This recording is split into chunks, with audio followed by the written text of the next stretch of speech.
This year I feel was a bit slow for films. I will be honest. It was, with work, I felt like it was a bit of a struggle to see films, but I was able to see what I could.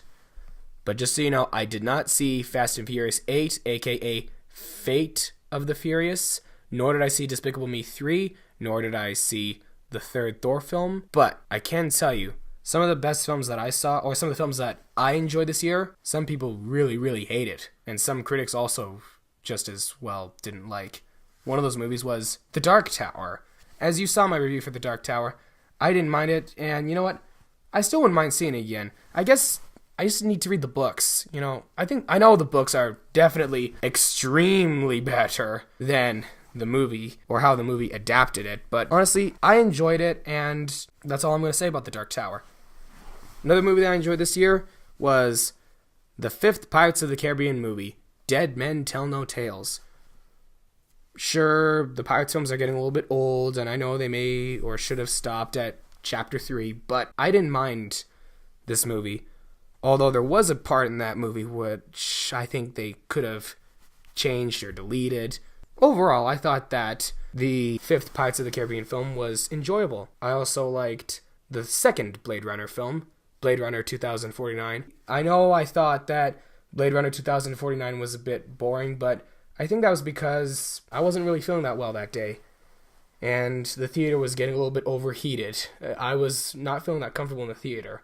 But thinking back, I actually enjoyed Blade Runner 2049, and I wouldn't mind seeing it again.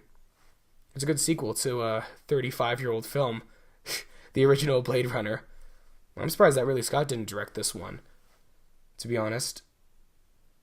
And I'm gonna split this in a couple parts, just so you know. Best films of 2017. There's so much. I saw, mostly disliked. I will remind you.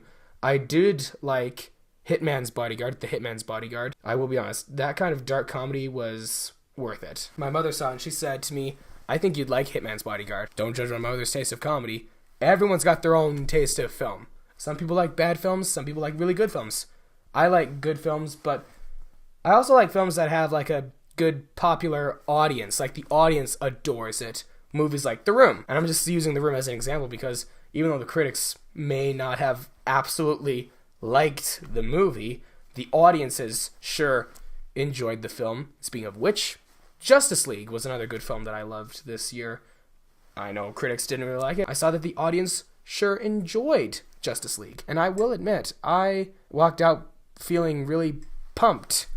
Like I was a boxer. I walked out bam, let's rock and roll. Same thing when I went and saw Wonder Woman this year. What I liked about Wonder Woman was just the acting. All the movies that I've seen, I like because of the acting. I know The Dark Tower Matthew McConaughey could have been a little bit more creepier in The Dark Tower. Say, like I said before, they could have put makeup on him or did a lot of computer animation on him to make him look more creepy, unrecognizable. But they did what they did, and that's fine. What they did with Wonder Woman was it was all about the acting. In my case, it was just all about the acting.